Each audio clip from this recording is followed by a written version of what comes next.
नमस्ते एवरीवन, मैं हूँ Deepti and welcome to 2077। Confused? अगर मैं आपको बोलूँ ये साल 2020 नहीं है, 2077 है, तो आपका रिएक्शन कैसा होगा?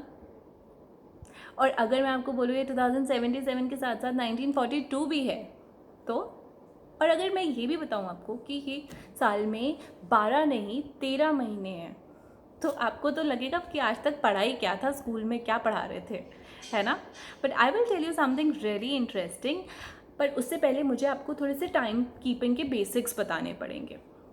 हम जिस कैलेंडर को बचपन से फॉलो करते हैं, जिसमें जनवरी फरवरी का महीना होता है, 31 डेज़ 30 डेज़ ऐसे ऑल्टरनेट महीने होते हैं। हम नकल्स पे याद करते थे, जनवरी फरवरी जो भी ऊपर क्रेस्ट पे आते थे वो 31 डेज़ के मंथ होते थे, राइट? ये जो कैलेंडर है जिसमें ये 12 महीने हैं जनवरी से दिसंबर, और 365 डेज़ में ये पूरा साल कंप्लीट हो जाता है। इसमें 4 साल में एक बार लीप ईयर आता है। इस कैलेंडर को ग्रेगोरियन कैलेंडर बोला जाता है।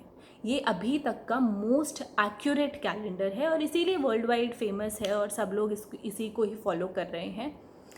बट ये कैलेंडर यूरोप में बना था। 1582 में इसको पोप ग्रेगरी 13 ने बनाया था।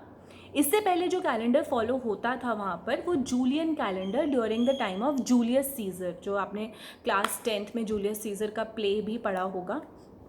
उस एम्परर के टाइम में जूलियन कैलेंडर फॉलो होता था अराउंड 47 BC। BC क्या है वो भी अभी बताती हूँ। उस कैलेंडर में क्या दिक्कत हुई कि जब उसको उसमें दिन कुछ 365 डेज़ नहीं थे, उससे कम, आई थिंक 360 डेज़ थे। तो उसको फॉलो करते करते ये हुआ कि 300 साल के अराउंड ऐसा देखा गया कि जो भी वो लोग फेस्टिवल्स मनाते थे, अगर सपोज फेस्टिवल स्प्रिंग टाइम में आते थे तो 300 साल बाद वही फेस्टिवल ऑटम टाइम में आ रहे थे। तो सीजन्स का फेस्टिवल का सीज़न ही चेंज हो गया था। That time it was realise there is some mistake, some flaw in the calendar, और इसको इम्प्रोवाइज़ करने की ज़रूरत है, जिसको पोप ग्रेगरी ने इम्प्रोवाइज़ किया था।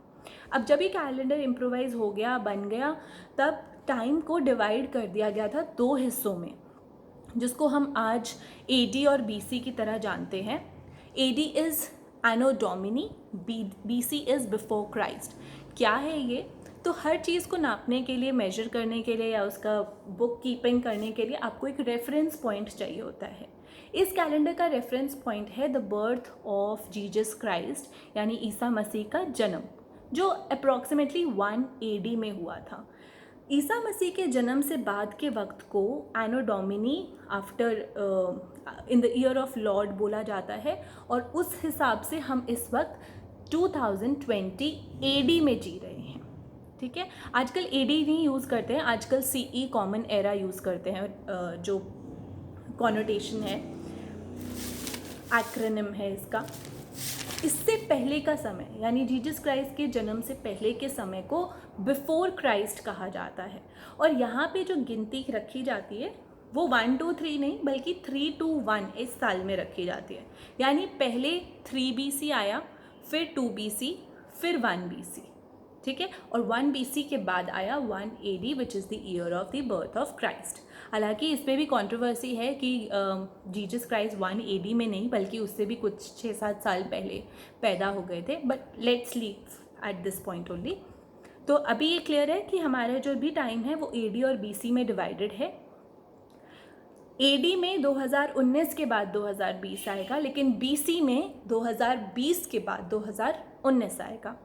अब, और ये सोलर कैलेंडर की बात हो रही है, यानी सन के अकॉर्डिंग अर्थ की मूवमेंट ट्रैक की जा रही है। अब ये तो यूरोप में हो रहा था। इंडिया में क्या हो रहा था? इंडिया में 57 BC, विच मीन्स क्राइस्ट के जन्म के 57 ईयर्स पहले विक्रमादित्य नाम का एक राजा था, जिन्होंने शाकाज नाम की एक ट्राइब को हराया था, और ये बहुत ही ग्रैंड विक्ट्री थी। और इसीलिए 57 BC को रेफरेंस मान के हमारा पंचांग या विक्रमी सांवत कैलेंडर जो है 57 BC से शुरू होता है। और इसीलिए जो भी ग्रेगोरियन कैलेंडर में साल चल रहा होता है, उसमें हम अगर 57 और ऐड कर दें तो वो हमारा हिंदू कैलेंडर का अकॉर्डिंग ईयर बन जाता है। अब अगर आपको यकीन नहीं है, आप कोई भी हिंदी कैलेंडर उठाइए, देखिए ये लिखा है ग्रेगोरियन में सितंबर 2020, और इसके साथ में विक्रमी संवत जो कि हिंदी कैलेंडर है उसके हिसाब से लिखा हुआ है 2077। अब यहाँ पे एक और साल लिखा हुआ है शक संवत 1942। ये क्या है? 78 AD, यानी 78 years after the birth of Jesus Christ. Shakas का एक बहुत सेम इवेंट ऐसा हुआ था कि शाकाज में एक राजा था जो बहुत फेमस था, उसने बहुत बड़ी विक्ट्री हासिल करी थी, और उस एरा को शाका एरा बोला जाता है, और उसको भी हिंदू कैलेंडर अपने रिकॉर्ड कीपिंग में रखता है। इसीलिए ये दोनों ईयर जो हैं ये साथ साथ लिखे होंगे, और ये सिर्फ आपको हिंदी कैलेंडर में ही मिलेंगे। अब हिंदी कैलेंडर एक सोलर कैलेंडर पूरी तरीके से नहीं है, यानी वो सिर्फ सन की मूवमेंट के हिसाब से नहीं अपने महीने चेंज करता है या साल चेंज करता है, वो साथ साथ मून यानी चांद की मूवमेंट्स के हिसाब से भी अपने महीनों का ट्रैक रखता है। अब ये कैसे होता है? हमें पता है कि ये अगर मेरा सन है, इसके अराउंड मेरी अर्थ मूव कर रही है, लेकिन मेरी जो अर्थ है इसके भी गोल चक्कर काट रहा है चांद, और चांद 29 डेज अप्रॉक्सीमेटली लेता है अर्थ के अराउंड चक्कर एक पूरा काटने में, जिसको हम रेवोल्यूशन बोलते हैं। अब इस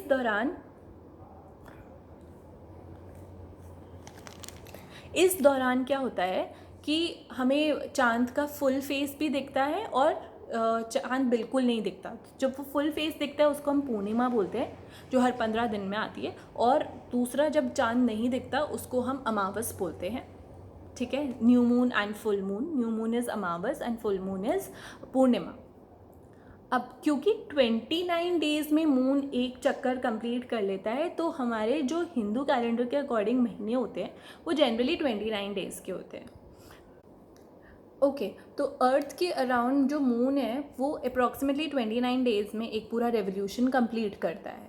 अब 29 डेज़ इंटू 12 करोगे तो आपको पता चलेगा कि मून के अकॉर्डिंग अगर हम साल की गिनती करेंगे तो 354 डेज़ में ही ख़त्म हो जाएगी वो। ठीक है, बट सन के अकॉर्डिंग अगर हम कर रहे हैं अर्थ की जो मूवमेंट है वो तो 365 डेज़ में कंप्लीट हो रही है, यानी 11 दिन का आगे पीछे हो रहा है। तो अगर हमें वर्ल्ड के साथ मैच करना है तो ये बहुत ज़रूरी है कि हमारा सोलर और लूनर कैलेंडर दोनों साथ साथ चलते रहे, वरना अगर हम प्योरली हिंदी कैलेंडर के अकॉर्डिंग चले तो वही जूलियन वाली चीज़ हो सकती है हमारे साथ कि हमारी दिवाली अभी तक तो विंटर्स के अराउंड आ रही है, बाद में दिवाली किसी और सीज़न में आ रही होगी। तो ये हम कैसे एडजस्ट करते हैं? हिंदू कैलेंडर में अप्रॉक्सीमेटली 32 मंथ्स के बाद एक मंथ एक्स्ट्रा जोड़ दिया जाता है। 32 मंथ्स यानी ऑलमोस्ट 3 साल के बाद एक महीना एक्स्ट्रा जोड़ दिया जाता है, जिसको अधिक मास बोलते हैं। अगर आपको यकीन नहीं है तो आप याद करिए, क्या इस साल श्राद्ध के बाद सीधा नवरात्रे आए? नहीं ना, बीच में गैप आया। तो वो क्यों आया? क्योंकि इस साल हमारा वो अधिक मास इस वक्त चल रहा है अश्विन स्टार्ट होने से पहले। अश्विन क्या है?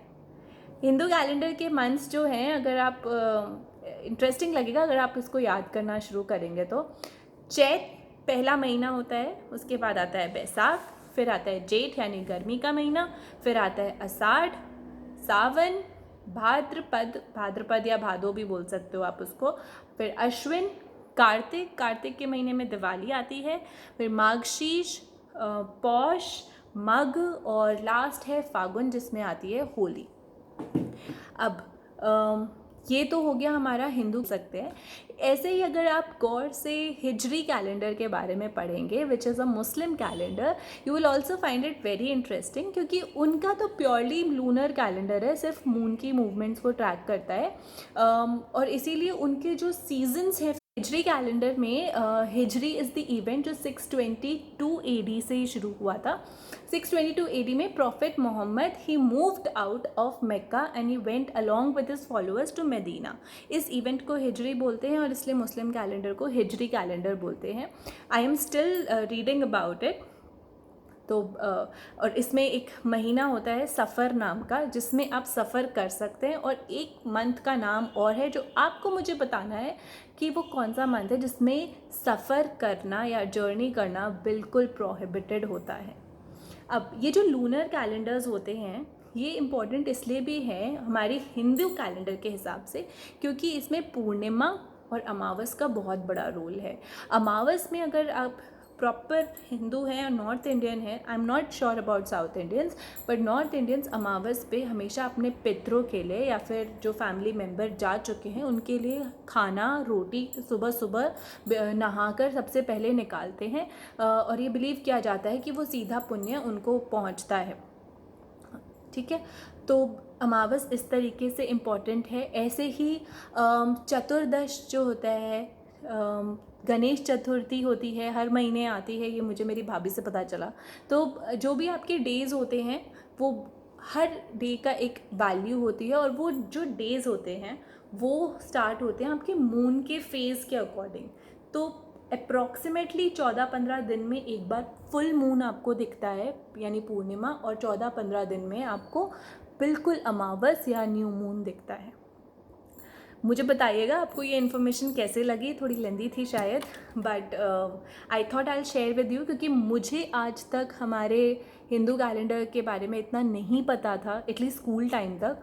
उसके बाद ही मैंने जब थोड़ा एक्स्ट्रा पढ़ना शुरू किया तो मुझे पता चला, and I thought I should share it with you, because the only way a culture is kept alive is through people like us, right?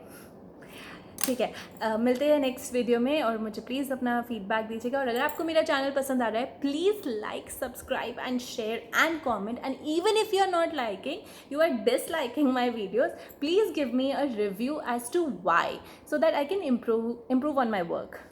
Thank you. See you.